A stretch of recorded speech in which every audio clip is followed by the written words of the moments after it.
Good morning. Welcome back to the Daily Bible Chapter. It's Tuesday, June the 28th of 2022, and today we're reading 2 Samuel chapter 4. When Saul's son heard that Abner had died in Hebron, he lost heart, and all Israel was troubled. Now Saul's son had two men who were captains of troops.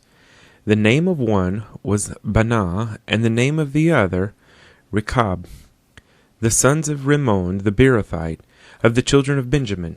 For Beeroth also was part of Benjamin, because the Beerothites fled to Gittaim, and have been sojourners there until this day. Jonathan, Saul's son, had a son who was lame in his feet. He was 5 years old when the news about Saul and Jonathan came from Jezreel, and his nurse took him up and fled. And it happened, as she made haste to flee, that he fell and became lame. His name was Mephibosheth. Then the sons of Rimmon the Beerothite, Rechab and Baanah, set out and came at about the heat of the day to the house of Ishbosheth, who was lying on his bed at noon. And they came there all the way into the house, as though to get wheat, and they stabbed him in the stomach. Then Rechab and Baanah his brother escaped, for when they came into the house he was lying on his bed in his bedroom. Then they struck him and killed him, beheaded him and took his head, and were all night escaping through the plain.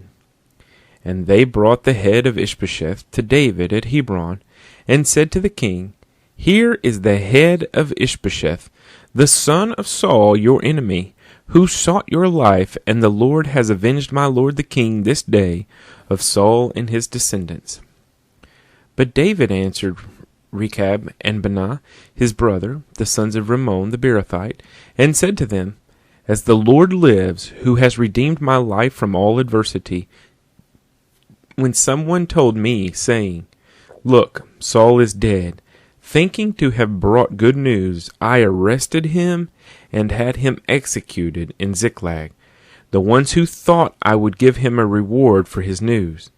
How much more when wicked men have killed a righteous person in his own house on his own bed? Therefore, shall I not now require his blood at your hand and remove you from the earth? So David commanded his young men, and they executed them, cut off their hands and feet, and hanged them by the pool in Hebron.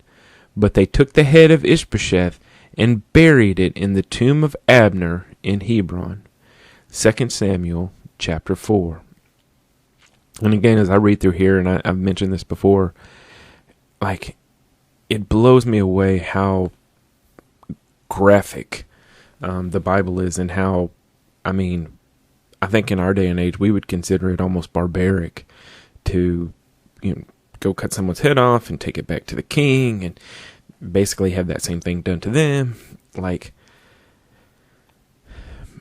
I don't know. I find it, I guess maybe in a sense, I don't know what the right word is.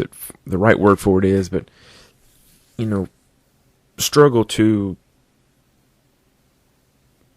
I guess, align the loving God and the grace-giving God with the God who said, go out and slaughter people and get rid of them. And I get it to a certain degree. When God was getting rid of people, they were not his people. They were bad people. They were, basically not doing godly things. And God struck down Sodom and Gomorrah, rained fire down on it, flooded the earth when people, I don't have the answer for it today, but I'm just saying, for me, when I read through some of these things, I struggle with the loving God, the kind God, the grace-giving God, and the God who utterly destroys.